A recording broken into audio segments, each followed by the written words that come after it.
A evo nas i šećer na kraju ili na početku, ovisi kako će biti montiran video. Denijem Pavlović, evo Deni, dobrodošao u podcast, dobrodošao u emisiju. Hvala ti što si me tu ugostio, prekrasno okruženje, prekrasan hotel u Banjaluci. Pitao sam sve isto pitanje, pa ću i tebe, kako se naviknuti malo na ovo vrijeme? Teško iskreno, zašto velika promjena između Farskih Otoka i ovdje, ali šta da radimo, tako je kako je. Moramo što pre da se prilagodimo i imamo dobru šansu da prođemo sad. Biće slađe pobijediti, tako? Da, mnogo slađe. Kako su momci zadovoljni pričali između sebe, već vjerujem da je većina prvi puta u Bosni i Hercegovini, da je većina prvi puta u Banjaluci. Kako, da li izmjenjuju nekakve dojmove ili nisu te teme došle na repertoar? Pa zadovoljni su sad, dosta su na to bacili akcije na što je toplo, ali kao grad sviđa im se dosta. I uglavnom su fokusirani na utakmicu, dosta imali smo trening danas, video analize, standardna ona procedura kao što ide pre utakmicu, ali su svi zadovoljni i srećni. Kako misliš da sad spomenuo tu video analizu? Kako ti izgleda, evo, sada radni dan ovdje pred utakmicu, koliko traju te video analize? Pa otprilike nekad imamo 2 puta dnevno, nekad jednom, danas smo imali jednom pre treninga, nekih 45 minuta analiza prošle utakmice i analiza šta možemo, kako da pripretimo opet borcu i tako, nekih 45 minuta. Jel ti to pomjeri? Ja kažu neki sve duže od pola sata da je malo već kritično. Da, meni koncentracija faktički 10 minuta drži. Ali mora to da se sve ispoštuje, a to je opisu našeg posla, ali po meni previše. Tvoja situacija, trenutačno u Klaksviku, u zadnje vrijeme nekako si toplo-hladno status, različit u odnosu na prošlu godinu, gdje si bio neprikosnoven u prvih 11. Kakav je tvoj odnos prema toj trenutačnoj situaciji? Misliš da je to samo trenutačni problem? Pa tako se to dešava u sportu, ja prihvatam situaciju u kojoj se nalazim, što naravno treba da što više dam sebe, da se fokusiram na trening i dokazujem, jer od prošlosti u ovom sportu se ne živi, svi znamo, i tako je sad trenutna situacija, bolji igrači koji su trenutno u bolje formi igraju, a na meni je da se nametnem svojim radom, skromnošću i disciplinom. I nadam se onda kada budem dobio šansu, probat ću što bolje da iskoristim i to je, fokusiran sam samo što sam iskusniji na ono na što mogu da utičem, a to je na sebe, na druge stvari ne mogu. Sad, malo je teško, naravno dugo sam tamo i dođe malo do psihičkog zamora, što je normalno, ali izdići ću se iz toga i ja gledam isto pozitivno sa te strane, možda i malo bolje tako da se dogodi. Bitno je da dajem sve od sebe, da tim pobeđuje, a moj kvalitet će doći kad tad. Pa rekao mi je Arni, evo pričali smo koja je najveća zapravo razlika, odakle sada Klaksvik tako dobar u Europi, kaže da je najveća razlika u mentalitetu i samopouzdanju kojeg su dobili, da su prije išli praktički na izlete na te europske utakmice. Da li ti osjećaš totalno drugačiju vibru i energiju u slačionici sada kada idete nego što je to bilo prošle godine, i da se vratimo isto kao što sam s njimi protiv Crnogoraca i protiv Balkanija, kada su zapravo te momčadi bile favoriti u odnosu na vas. Kad smo mi pričali kako pratimo sve na Balkanu, onako, prošli su dobro u ždrijebu kad su izvukli Klaksvik. Da. I sezonu poslije dolazi ta nevjerojatna serija i Heken i Ferencvaroš i sve to što se sklopilo, ali sada evo konkretno u ovoj situaciji djelujete kao momčad prepuna samopouzdanja i zapravo se Klaksvik više nikoga ne boji.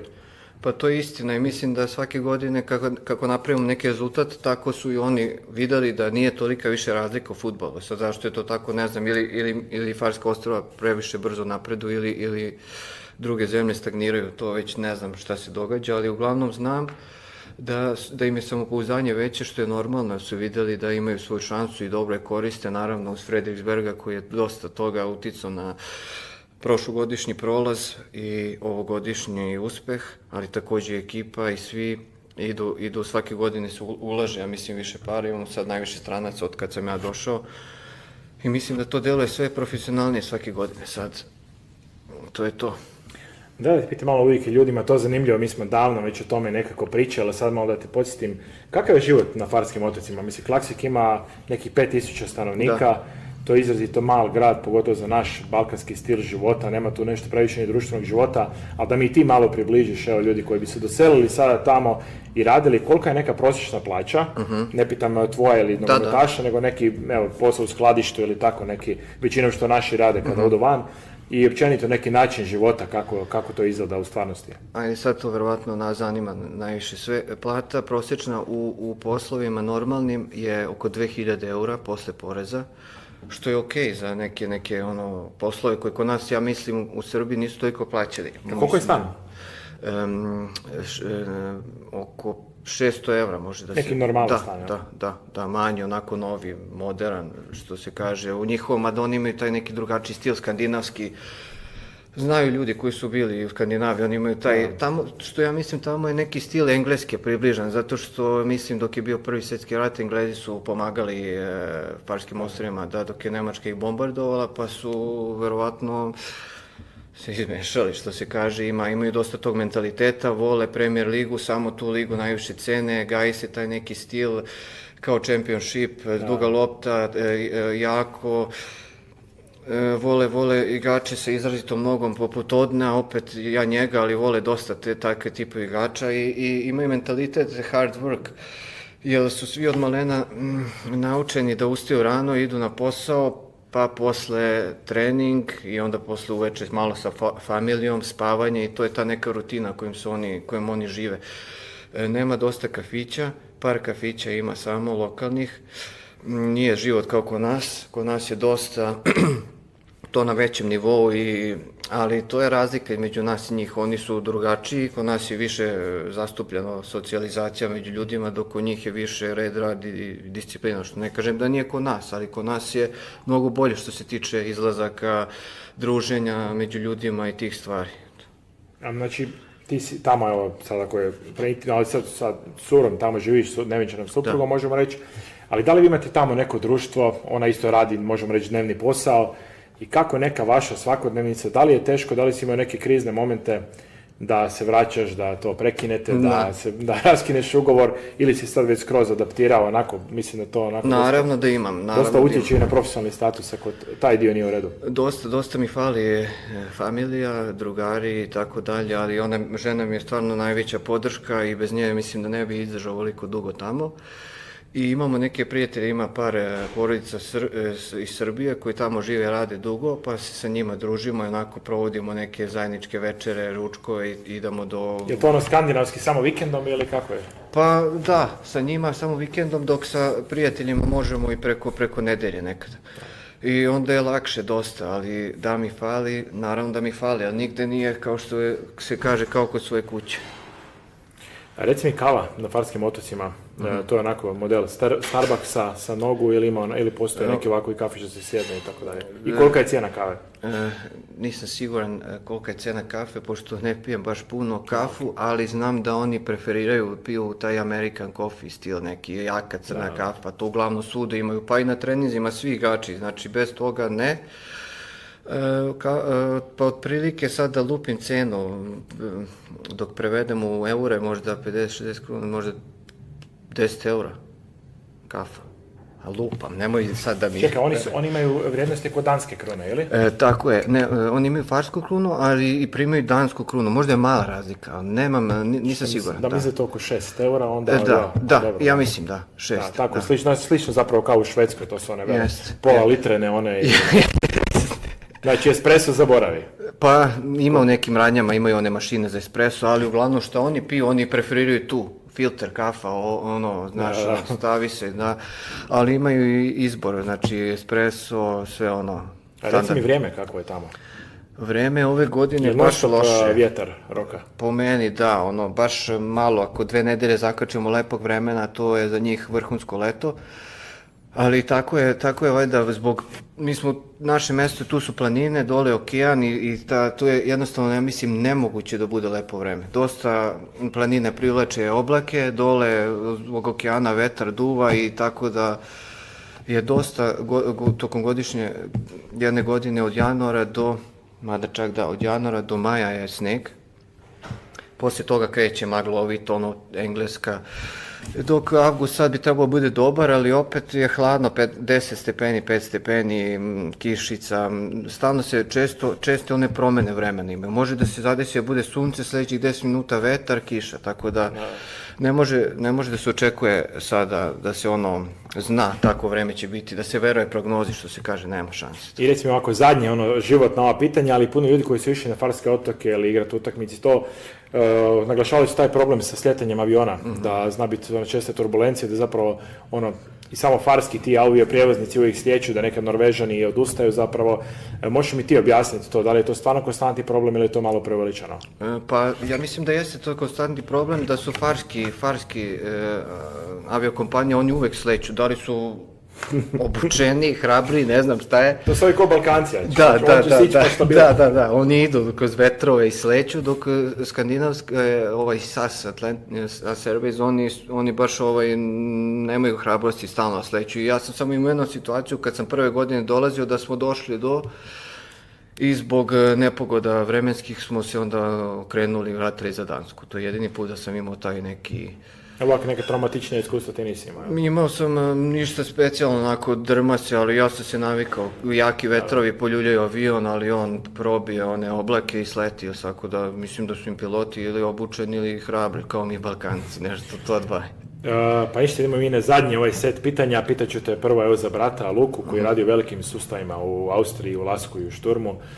Koliko on gleda to utakmice, koliko analizira, da li uopće ulazite u te teme, ili vam je nogometa vaše preko glave pa pričate o drugim temama, ali jedan dečko pred kojim je sigurno uspješna karijera, već je bio u nekim kombinacijama i da prve ekipe preuzme velikih klubova, tako da pred njima je jedna velika karijera, sigurno samo mora biti strpljiv, ali koliko i ti općenito? Koliko si pratite karijere ili to nije baš? Pratimo, naravno, u kontaktu smo stalno, sada možda malo manje jer je on dobio ćerkicu pa je oko nje sada... Da, čestitamo mu, da. Ali sve prati, podržava me, naravno daje mi savjete za treninge i svašta nešto. Sad trenutno je na profi licenciji, seminarima završava za profi licencu u Austriji, tako da pred njim je blistava budućnost, samo zdravlje, sreća što se kaže ga posluže i da bude istrajan u tome i uporan i mislim da će biti to sve kako treba. A idemo sada o jednome čiju ljestvicu ni ti ni brat niste stigli, o tvom ocu, i ti si bio dio sustava Crvene zvezde, igrao si tamo i u omladinskoj akademiji, školi i tako dalje, sa puno igrača koji su i danas poznati, ali otac je bio baš profesionalni igrač Crvene zvezde, obukao je taj dres što mu je sigurno bio san snova. I kako ti gledaš sada na njegovu igračku karijeru, na te, jesi li ti kao mlad dečko bio zapravo svjestan tko ti je otac i tog svog?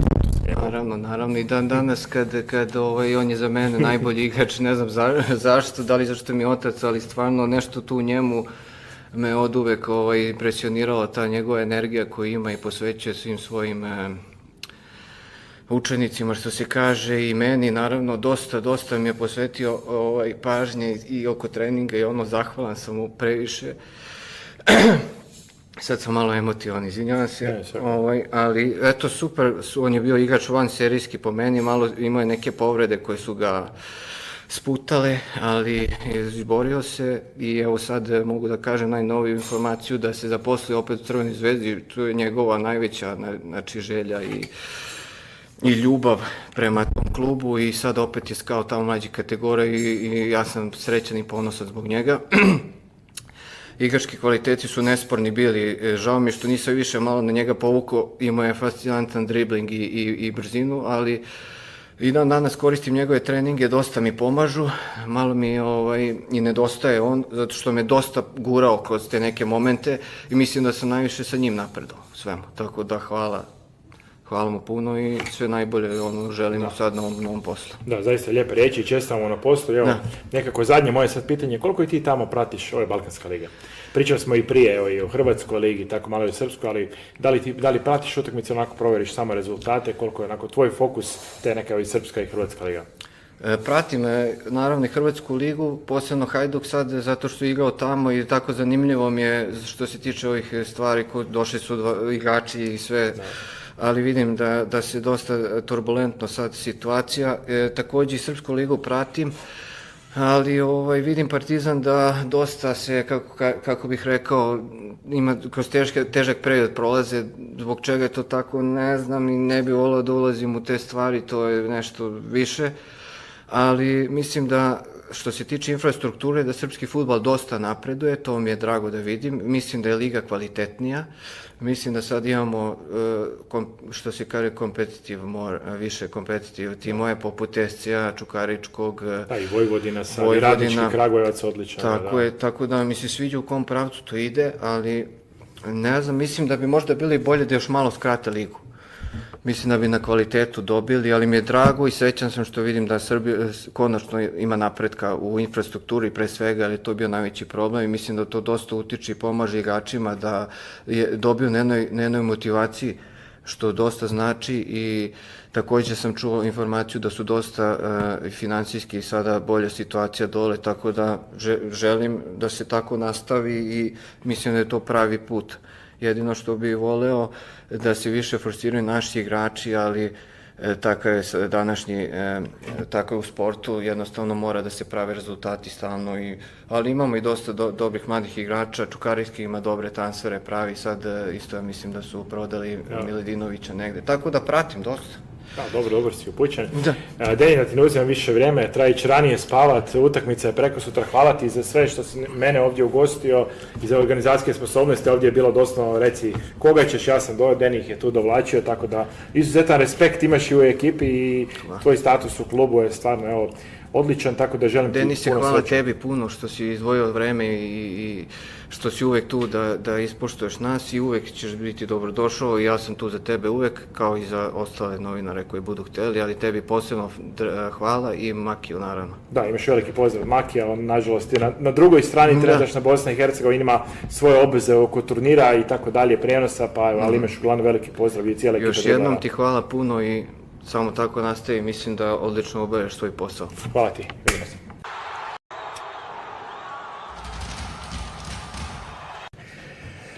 Evo idemo i dalje, sa nama je danas Cedric Yambereom. Did I spell it right, Yambere? Yes, it's perfect. Čovjek koji je igrao i za Bordeaux, čovjek koji ima preko 100 nastupa u Ligue 1, sigurno zvijezda Klaksvika, igrao je europske utakmice i sa Bordeauxom i sa ciparskim Apoelom, a danas je gost našeg podcasta i daće neke kratke mišljenje o utakmici sa Borcem, ali proćemo i neke stvari o njegovoj karijeri. Cedric, welcome in Balkan, welcome to Bosnia. How you feel weather is different than in Torshavn, than in Klaksvik?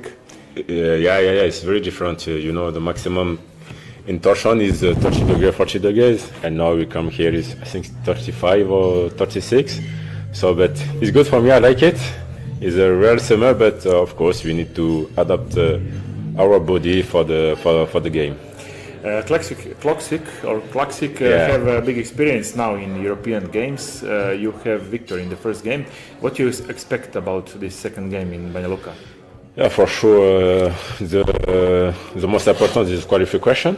So now we come here to win the game, to play like we had to play, to stay strong, try to score a score. We know it will not be an easy game, but we should have to make the game for one day.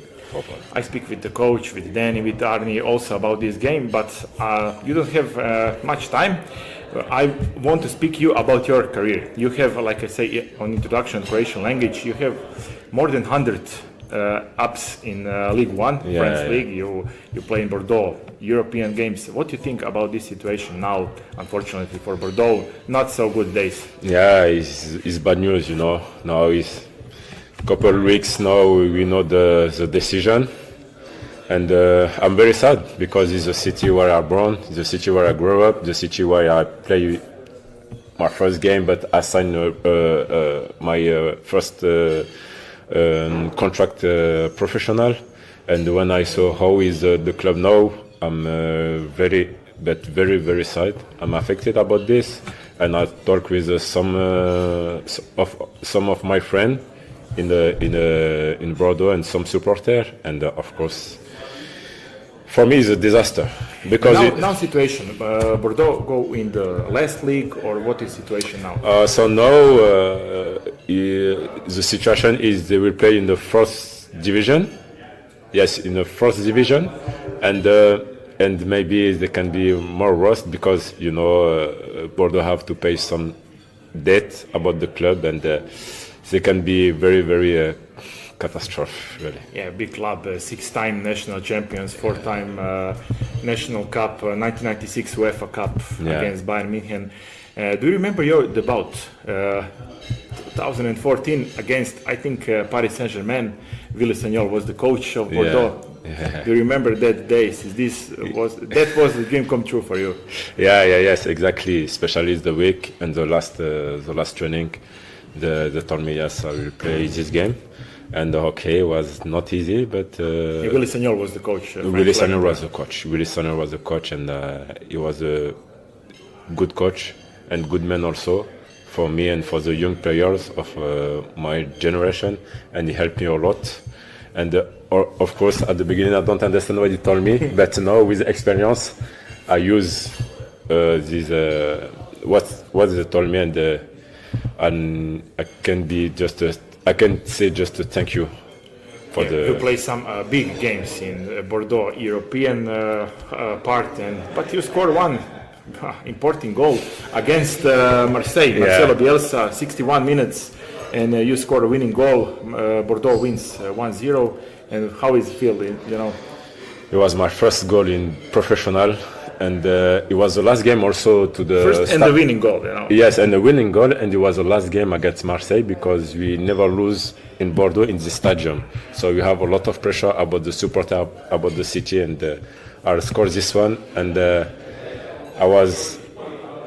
it's my goal where I am more proud of them, So it was just, I can see. Yeah, nice days in Bordeaux, because when I look your career and that days, Europa League next year, you play in the Anfield against Jurgen Klopp, Liverpool, but you have one more achievement, big achievement. You was captain of Bordeaux, one game against Rubin Kazan. One magnificent thing for your career. Yes, of course. It's an honor for me to, like I told you, Bordeaux is have a big part of my life, and so to play with them, it's incredible, and to be captain also is an honor to be a captain of this team. So yes, it's I can just be proud about what I'm doing with the football, but it's not finished. So now I'm here, I continue to play, and I will give everything I can do until the end. Yeah, that season was interesting because you play many games on the position defensive midfielder. You score 3 goals, one against Monaco. Daniel Subacic, Croatian goalkeeper, was Guingamp, also winning goal for 1-0. Goal Saint-Étienne. But I want to ask you about one thing in your career. Also, you play in for Apoel.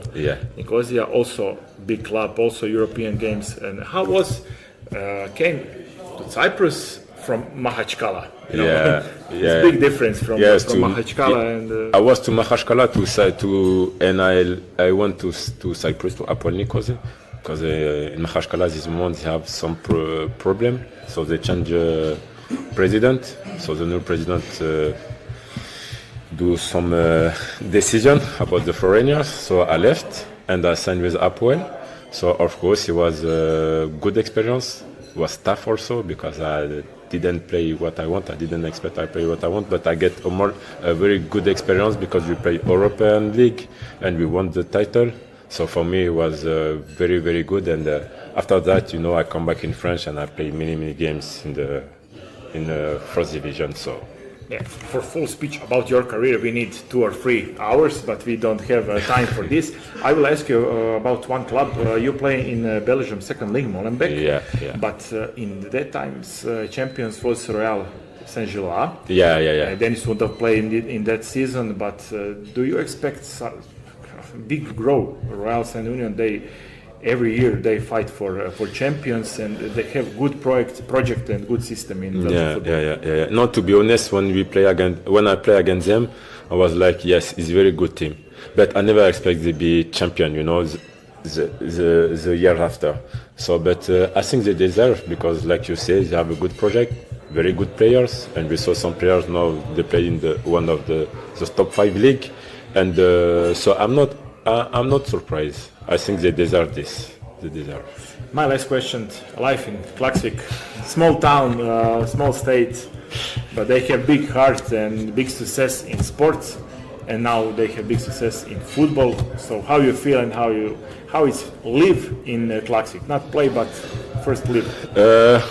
So yes, like you say, have a big heart. So when I come here, it was very good because the people are in the city, in the club, in the city. Everyone is very nice, very kind with me, and it's different because it's a small town, and of course I live in a big town. But everyone know everyone help everyone, and we can show when we play is our identity, the identity of Klaksvik. So we try to help everyone and to be good with everyone. So it's our identity.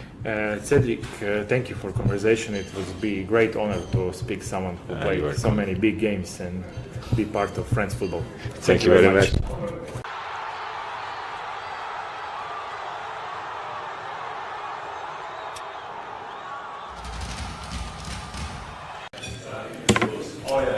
Evo, mi idemo i dalje, sa nama je šef stručnog stožera Klaksvika, gospodin Espenom Haug, čovjek koji je preuzeo nedugo Klaksvik, bio prije toga asistent, 17 utakmica kao glavni trener Klaksvika, prije toga imao i veliku igračku karijeru, pričat ćemo malo i o tome, ali evo da ne duljimo uvod, sada smo tu. Mr. Espen, thank you for your time. How is in Banjaluka? The weather is very, very warm, problem like after you came from cold weather. Yeah, but it's fine. It's beautiful and a nice hotel, nice people. The club that we have the pitch that we were training on did a great job, and we are happy and looking forward to Thursday. Klaksvik again have a big chance for place in European competition. Last year, this first time for one club for Faroe Island being in the group stage of some European competition. What do you feel before this game? Borac have experienced team, they have maybe much expensive team, but Klaksvik have big chance now and victory after the first game. Borac is a good team. They have good individual players, they have a good strategy, they are a good club, and we know it's going to be difficult, and we have respect for Borac. But when the game kicks off, I think that we have been looking good at training, and so we hope that we are prepared. But it's going to be tough. But every European game and league game is tough every day. In your national championship, we have final third, or how you say, final nine games. Vikingur is the first 10 points is big difference, but you play first game now after this. Vikingur away. How you feel? It's going to be difficult winning the league because, like you say, Vikingur is they are a good team, but still we have 9-10 games to play, and in football it turns around. So, but it's going to be tough winning the league. But we're going to try to do that, and we want to perform in Europe as well. So we have a big squad now with players back from injury. So it looks better and better. 18 games. You have 17 games for the first coach, Klaksvik. Yeah. Great results. Only Malmo beats you, and Hobe and Vikingur. Yeah. All others doesn't. How you feel like first team coach, and are you satisfied with your results? And you have really big victory against the Malmo Swedish giant. Yeah, that was a great win. Obviously it was, but it's also the players have been great. I was the assistant coach, and they moved me up for being a head coach. And but we have been working hard, and we have been a little bit lucky getting players back from injury. So it's been a little bit of a roller coaster, up and down.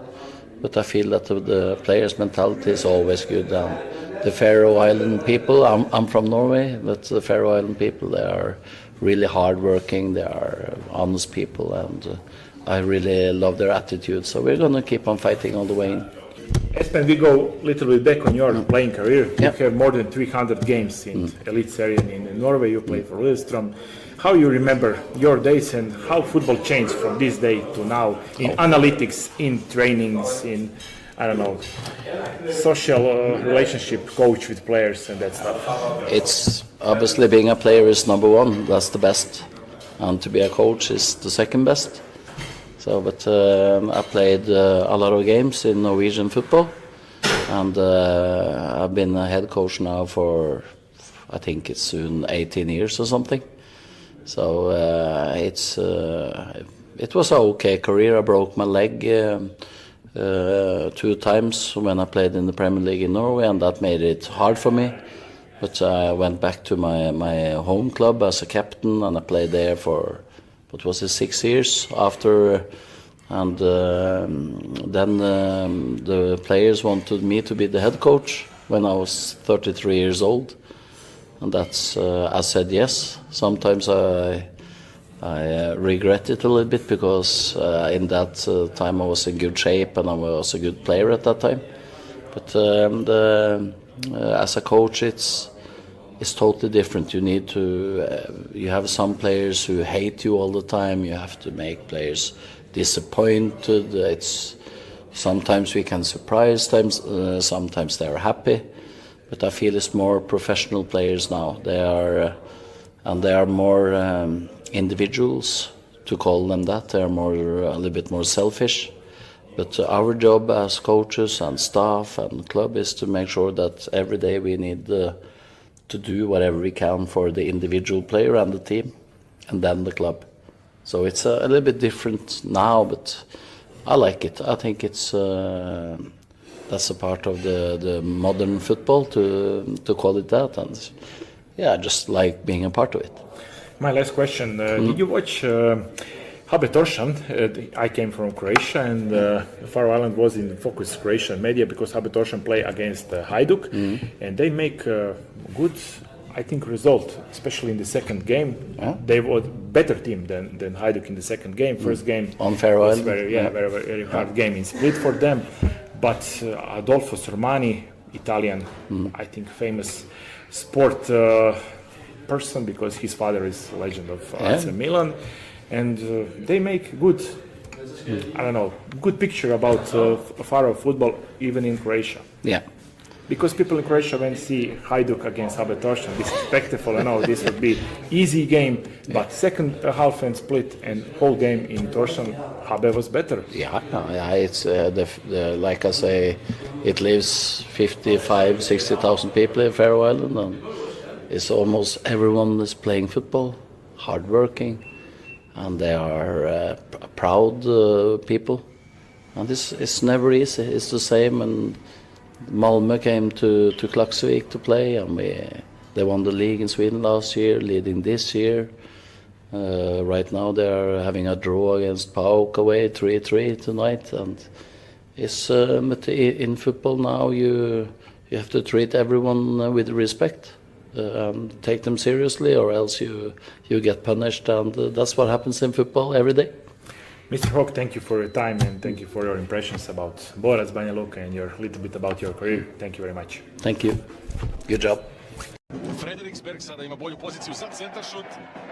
Kako je pao Breivik, Frederiksberg! Kakav gol Frederiksberga za 1. Evo idemo i dalje, sa nama je Arnijem Frederiksberg, čovjek koji je prošle godine skrenuo pažnju cijelog europskog nogometa na sebe, bio je najbolji strijelac kvalifikacije za Ligu prvaka sa 6 pogodaka, čovjek koji ima 3 naslova prvaka, jedan superkup, jedan kup sa Klaksvikom i jedna, možemo reći sada već, legenda od nogometa sa Farskih Otoka. Arni, welcome to the podcast, to this interview. Thank you. How you feel here in Banjaluku? The weather is not similar like in Faroe Island. How you feel and this would be problem for your team, this hot weather? I don't think so. We have been here now for, this is the second day, and we have still 2 days to the game. So we are climatizing, if you can say it like that, and making us ready for the warm weather. But I think this will not be a problem. Last year you was in the focus of, I think, a main street public of sport, because you was the first scorer in whole qualification of Champions League. Unbelievable season for you and for your team. First time some team for Faroe Island goes in some European competition in group stage. How you feel about last season when you go back a little bit in time? Did you expect this success? No, I did not expect it, of course. First game against Francuzom at home, it was just a big experience for us. And then when we went to Budapest to play the second game, I remember talking in the plane that, we just have to enjoy this. This is probably a once-in-a-lifetime experience, but then we ended up winning 3-0, so it was amazing and fantastic. And then what happened afterwards was just crazy, if you can say it like that. And it was just so fun and a good experience to be a part of. Yeah, just go a little bit back in time. 2-goal Ferencvaros, 2-goal Häcken, 2-goal Molde. Big result and respectable clubs for Klaksvik, and you don't lose game on the home ground. No, and that's been so in Champions League. We haven't lost a game there. And we have lost, I think we have to go back to 2021 on home soil. Of course, then we moved to the national stadium also, where we have lost some in the group stage, 1 game. And it's good to have a good base, where then if you can get the result at home. And as we used to say, keep the game alive for the second game, then we can create the result. In Balkan, we're looking every league in Balkan. So year before, Balkani, Klaksvik in the draw. So everybody speak, Balkani, easy opponent for Balkani, and you have, sad day for you lose on the penalties.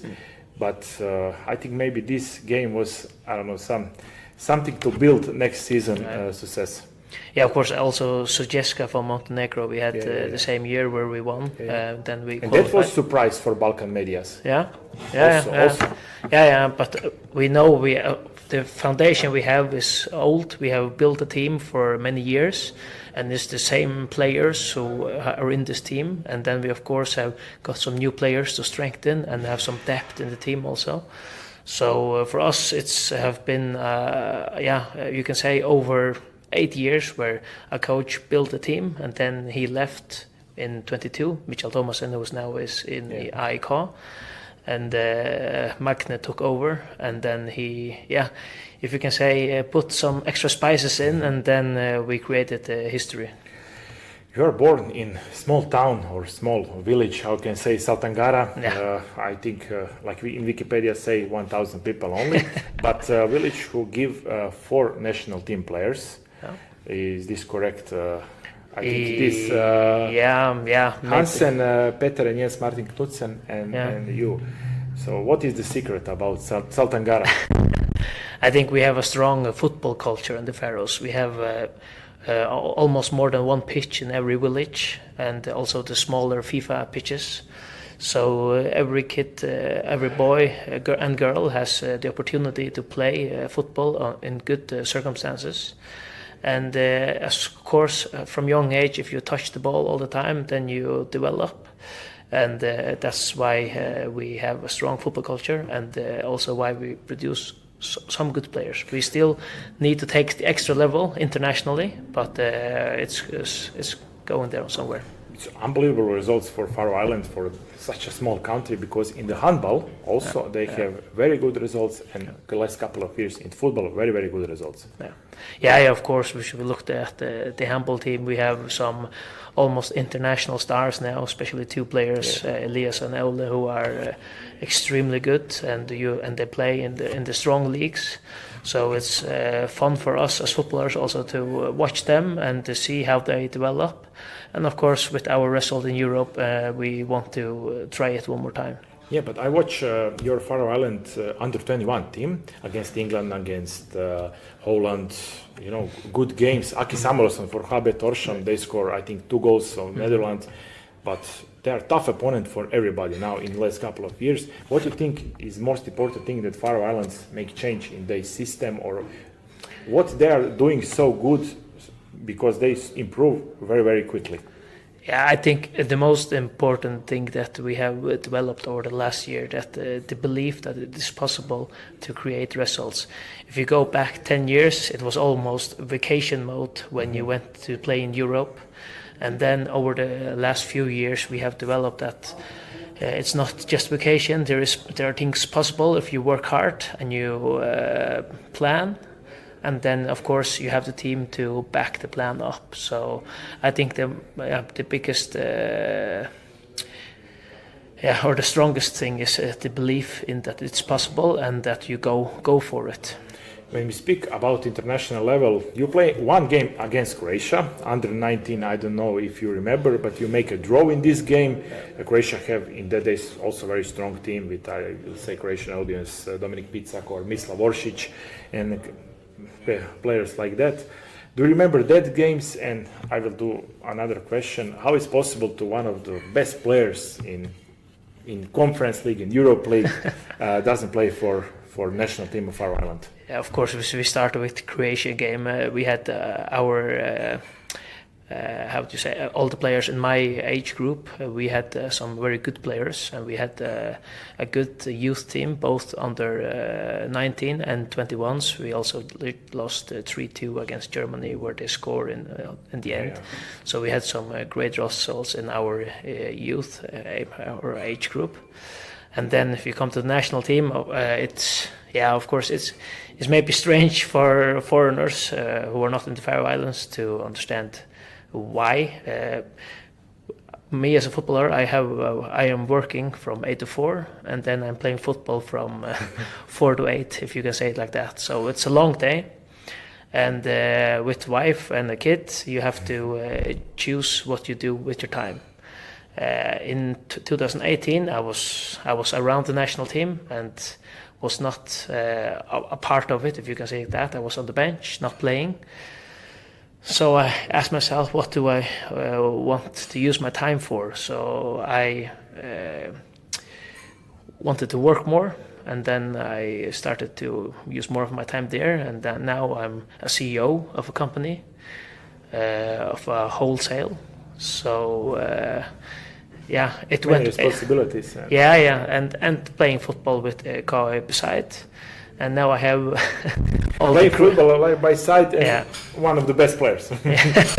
Yeah, that's just how it has been, and it's just been amazing. The experience so crazy, but to do it while working, it just shows that if you believe and you work for it, then many things are possible. My last question: if some big club now came and want to buy Arni, is this possible in your head, or you don't want that type of life in this stage of your life? Yeah, of course. I'm 32 years old. I'm also getting 33 next year, so I also know that it's not for an offensive player. It's not a long career that's left, so it's hard to get that real possibility outside Faroe Islands. With so, you can say, short lifetime in football. So if it was a crazy offer, then maybe I would go. But right now, I'm with my family in Klaksvik, with my work there and football. I have a good life, so there should be something extraordinary to change that. One of the best left foot in European football. Thank you for your time and thank you for coming.